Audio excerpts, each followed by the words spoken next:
Thank you, Styles. So, it is indeed a pleasure to be speaking with you today. Cross-country and track fans, athletes, and coaches.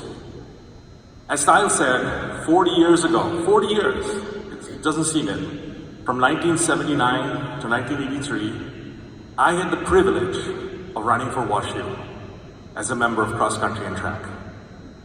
And in those days, Francis Field looked a little different. We ran on a 1/3 of a mile cinder track. Well, it was mostly dirt, and it had an inside raised curb. Now the word was that some Olympians had run on that track in 1904, and WashU, in their finest historical tradition, had decided to keep it just the way it was for 80 years. Now traveling to meets meant piling into 14 passenger vans. Some of you may are too young to realize these vans were outlawed because of safety issues. Sometimes we used cars.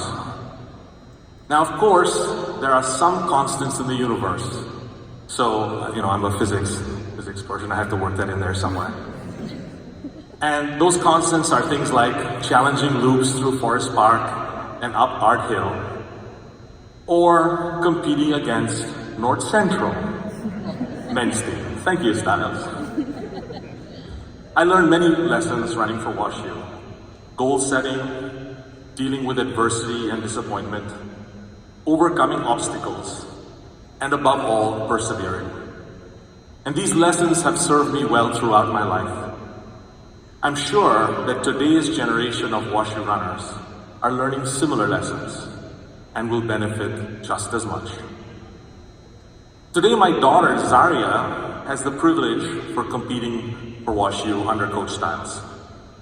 Today, the team trains on an all-weather track. Well, that was good today, right? They travel to meet in fancy coaches. The first time I saw one of these coaches pull up at Indiana, actually, I said, "What the heck is this?" I won't even go into the changes in the weight room.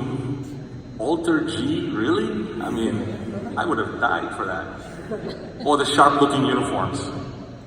But despite all these changes, and these are changes in the right direction, I might add, it's good to see that the core principles remain the same. Reaching for and achieving high standards as a group while supporting one another.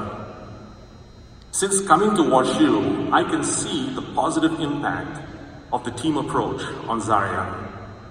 The desire to contribute to something larger than herself, the team, is key. In fact, I clearly remember in November of 2016 at the XC Nationals, when a senior invited Zaria, who was then a recruit, to come up and touch the national runner-up trophy. I think Zaria became a WashU runner that day, and she was only in the admissions process. From that very day of joining, the attention and the support that the upperclassmen, and particularly the seniors, gave to the entering freshmen was incredible. It established the principle that to lead, one served. Now, as both parent and WashU alum, it's pleasing that Zaria has adopted this attitude, to lead, one serves. It might be cliche to say that there is no I in team, but this was very much evident at the cross-country nationals this past year. On that cold day in Winnicott, everyone contributed. I think Styles said this, everyone contributed, including those not racing that day.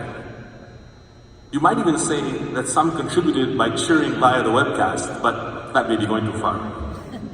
Anyway, congratulations on your national championship to Styles and to the coaches Jonathan and Kelly, and especially the student athletes.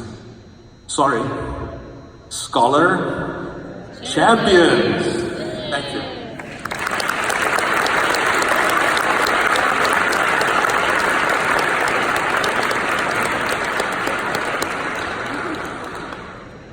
Now I'm very pleased to introduce the next speaker, Ashley Knudsen. Hopefully I didn't butcher that, Ashley. Who is presently a natural resource technician for Washington County, Minnesota. She helped lead WashU to 2 track and field national championships in 2017 and was part of WashU's first place winning distance medley relay team. Ashley?